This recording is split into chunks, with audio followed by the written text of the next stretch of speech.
Traveling and flying through an airport with a firearm can be extremely intimidating the first time, especially in non-gun friendly states like here in the state of New Jersey. We've all heard the horror stories of law-abiding citizens being locked up and hit with heavy fines and felony charges, all for basically a simple oversight or sometimes for nothing at all. But I just traveled through Newark Airport with a firearm for the first time, and I have a lot to share with you guys that you need to know before doing the same thing. Let's get to it.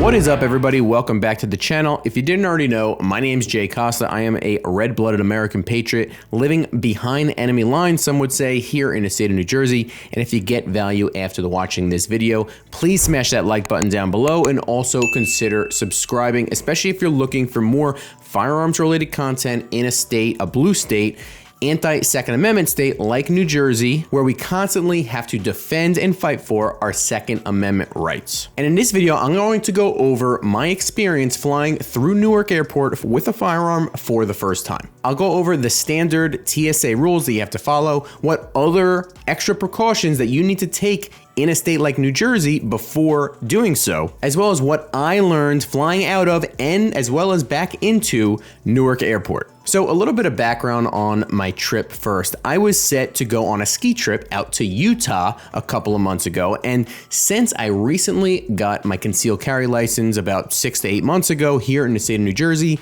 and Utah recently became a constitutional carry state, I figured it was the perfect opportunity to do this for the first time and fully exercise my Second Amendment right. Of course, I had my concerns. You hear these horror stories all the time about simple slip-ups leading law-abiding citizens to be put behind bars, especially in states like New York and New Jersey, which I'm extremely familiar with. For one, how strict were they going to be? The last thing I needed was a bomb-sniffing dog up my ass. How long was it going to take to go through the process? What if I made a mistake? Would it be no big deal, or would I be put behind bars and sitting with Port Authority police with a now canceled ski trip? And those are only my concerns about flying out. What about coming back in? My biggest concern, honestly, was somehow my flight being rerouted into a New York City airport like JFK or LaGuardia. What would happen then? Would they arrest me? No questions asked as soon as I got my bag? Before going through my experience, let's go over the standard TSA rules right from their website. Now, honestly, when I first saw this, I thought the TSA rules were fairly straightforward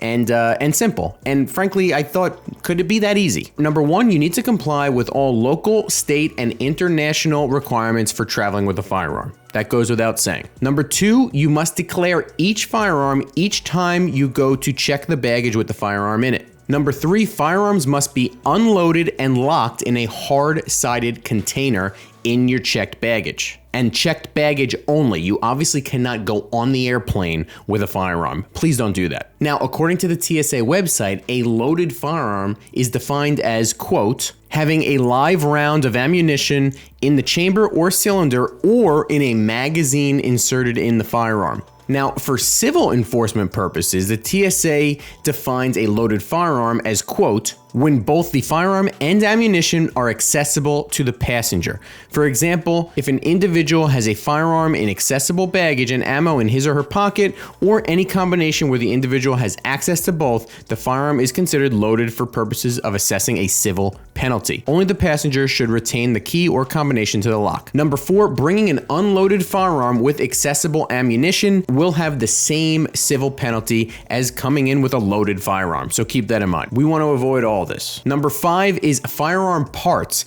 such as a magazine, firing pins, bolts, anything like that are considered firearm parts, and they cannot be brought onto the airplane, but they are allowed in checked baggage. Number six, replica firearms cannot be brought onto the airplane, but have to be in checked baggage as well. And number seven, rifle scopes are allowed to be brought onto the airplane, not in checked baggage in your carry-on. Now, onto the TSA rules on ammunition specifically. Number one, ammunition is prohibited from carry-on baggage, but you are allowed to put it in your checked baggage. Number two, firearm magazines must be securely boxed or put in a hard-sided case along with the firearm. Number 3, small arms ammunition, which they say is .75 caliber or less, including all shotgun ammo, are not allowed on carry-on baggage, and they must be packaged in cardboard, wood, plastic, or metal containers, specifically made for ammunition. And they also must be declared to your airline. Number 4, ammunition may be put in the same hard-sided locked case as your firearm, as long as it's contained, as we just mentioned, in a separate container. You cannot use firearm magazines to store ammo unless it's fully enclosing the ammo. Now, I'm not sure what that means exactly, but I'll get to that a little more in a little bit. Magazines, whether loaded or unloaded, must be either put in a container or the hard-sided case that the firearm is in. And lastly, check with your specific airline to see what the actual ammo limits are. They'll have a weight limit that each of them goes by. Now, those are the standard TSA rules when traveling and transporting a firearm through the airports and airlines. But I figured you do need to take some extra precautions if you're going through an airport like the state of New Jersey or one like it. First, I was unsure going by those rules as to whether or not I was allowed to have loaded magazines in the hard-sided case or unloaded magazines in the hard-sided case. So I just decided to play it safe and have unloaded magazines in the case with my gun. Now for ammo, the box that the ammo comes in is fine, but I would recommend you go pick up on Amazon a simple plastic container made to hold ammunition. They make them for all different types of ammunition, and the reason I would use that is because you'd be surprised how beat up just that cardboard box that the ammo comes in gets while it's on the plane. By the way, I'll put a link in the description box down below where you can find these on Amazon for good prices. Lastly, the holster, just to be safe as well, I did not carry on, but I put in my checked-in baggage, but it does not have to be in the hard-sided locked container with your firearm. Now, onto the setup that I had. I bought this Vaultec LifePod 2.0. And I did a review video on this in the past. I'll put a link in the description box down below, as well as up in the corner right now, if you'd like to check that out. But it worked very, very well. I also, I'll block it for you, but I put on a label my name and my phone number and stuck it right on the outside of the box, just in case there was any issue. They had my name, my legal name, and my phone number to call in case TSA had a problem or whatever. I was easily able to be contacted. Now, inside the case, I had my gun unloaded. I had a couple spare magazines and a box of 9mm ammunition right in the case. I also put in there copies of my FID card and my concealed carry permit just in case, but I figured no one would need that. And they didn't. And like I said, I put my holster separately in my checked baggage. Now, onto my experience flying out of Newark Airport. Once I had everything double and triple checked, I headed off to the airport with the case locked, ready to go in the checked baggage. I was flying United Airlines out to Salt Lake City and Delta coming back. More on that later. As I went to the check-in desk for United, I sat in line. Right away, I was confronted and they asked me if I'd like to use one of their kiosks to check in. I simply stated that I have a firearm to declare, and it was no problem at all. Once I got to the front of the line, a United employee took my bag and I immediately told them there's a firearm that I need to declare inside the checked luggage. They said it was no problem at all and they deal with this many, many times per day, which made me feel a little bit easier, honestly. She then gave me this piece of paper that I had to sign and date. And this is what is called a firearms declaration page. She then brought me separately to the back to a TSA station that was separate from the rest of the airport, and I had to wait for a man to come for about 5 to 10 minutes. The man was a TSA employee. He brought me behind the gate, behind some boundaries and things with my bag. He had me open the bag and as well as open up this hard-sided case, the Vaultec LifePod. He was very, very cool and made it pretty stress-free. He then inspected everything inside the case without touching anything, then told me to put this declaration into the case, and he told me I could lock up the case and put it back in the bag. Once I did that, then he used a cotton swab to swab the inside of the checked baggage for some sort of explosive residue or something. He said it was standard procedure. Once again, he was very cool, very chill, and made it a very stress-free situation for me. I told him it was the first time I was doing this, and I did all of my research, and he understood completely. Really cool, which I was not expecting, honestly, in Newark Airport. After that, I was on my way to Salt Lake City. Now, I was told in Newark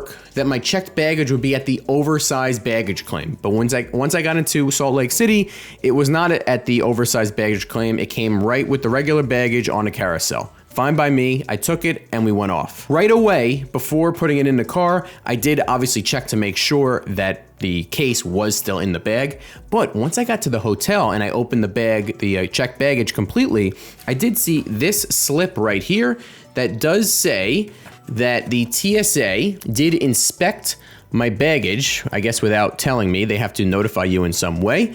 And it says that as part of this process, some bags are opened and physically inspected. Your bag was among these selected for physical inspection. During the inspection, your bag and its contents may have been searched for prohibited items.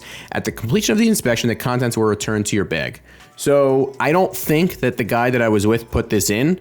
I could be wrong, but I don't think so. I think this was checked after. Nevertheless, the experience was still pretty stress-free and I was in Salt Lake City and feeling great. Now, my experience with Delta Airlines flying home was a little bit different. I figured and assumed that Salt Lake City Airport would be much easier to deal with this stuff than Newark Airport, and I was correct. So once the trip was over, I packed up my bag and my case exactly as I did it coming out there, and I headed off to Salt Lake City Airport. We went to the front desk with our baggage, did the exact same thing, said I had a firearm to declare. He gave me the same declaration declaration paper or slip to sign and date, and he just simply put it in the checked baggage. He did not put it on the inside of the case, just in the checked baggage. And there was no need at all to go to a separate TSA station or anything like that. They didn't need to see the inside of the case at all, and he said I could be on my way. But he did recommend that I wait before going through security. I wait about 10 to 15 minutes just to see if my name is called in case TSA has some sort of issue inspecting the bag. Because if I went through security and then I heard my name called, I'd have to go back out of security,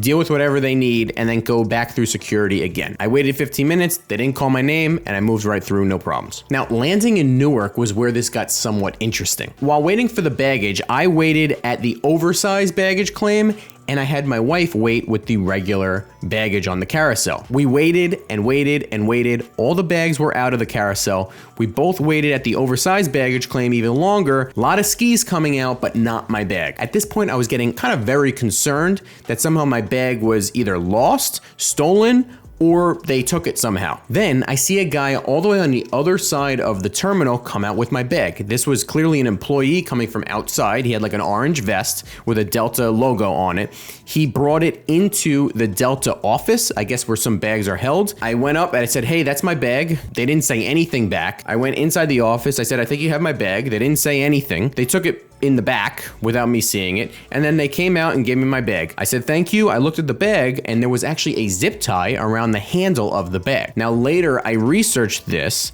and found out that this is actually a Delta policy. I guess 4, 5, or 6 years ago, some psycho was on a Delta flight. After he landed, he took a firearm out, brought it into the bathroom, loaded it, came out and killed like 5 people. And this is the policy that Delta has because of that situation and that tragedy. So take that for what it's worth. Nevertheless, at the end of the day, here is what I learned. Number one, it's not as bad as people make it seem. I did a lot of research going into this flight, a ton of research, especially with people in New York and New Jersey, and all I heard was horror story after horror story after horror story, and then just a lot of people just being overly negative, saying, oh, I would never fly through that airport, they're communists, they're gonna lock you up, all these things. It's not as bad as what they make it seem to be. That being said, you need to clearly dot your I's and cross your T's. You need to know exactly what you're doing. And I'm sure, I'm not a big traveler, but I'm sure that once you get it down to a system, follow that system and you'll be more than fine. Number two, it's also going to be very airport specific. You need to know local laws for where you're flying into as well as flying out of, and where you're going to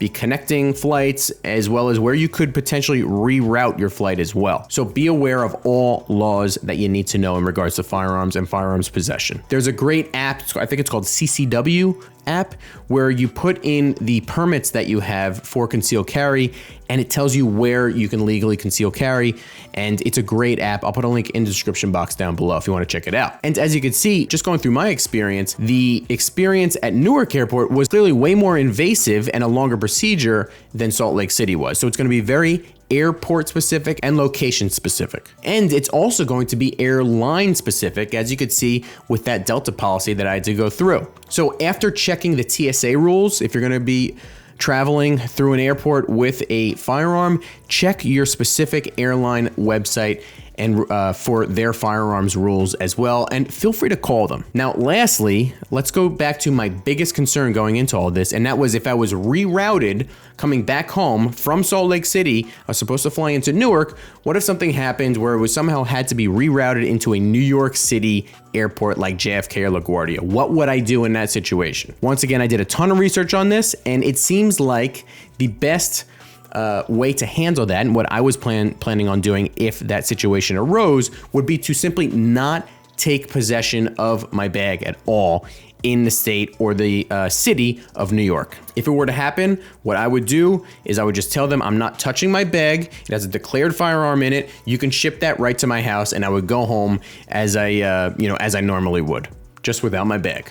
Obviously, you're going home without your stuff, but it's a small price to pay to avoid a felony. Now, I know it seems like all of this is kind of avoiding felony charges all over the place, and some of that is true. As long as you follow the rules, and there's not that many rules, they're not overly complicated, you'll be just fine. Keep in mind, guys, I am no lawyer. I'm just an idiot telling you my experience flying through Newark Airport into Salt Lake City and back. So this is not legal advice. Don't take my word as gospel or law at all. Do your own due diligence and speak to an attorney if you have to. And you could also always call the TSA or or your airline, whoever you need to call in order to answer your questions. But I wanted to make this video to at least explain to you guys that flying through Newark Airport and other airports like it is not as big of a deal as some online may want you to think. That is it for today, guys. Thank you so much for watching. If you liked this content, you will love more of my firearms related content. I'll put a link in the description box down below, as well as up in the corner right now, to my fully custom firearms related playlist. That's it for today. Drop a comment in the comment section down below. Let me know your thoughts as well as your experience flying through Newark Airport and other airports like it with a firearm. I'll see you next time.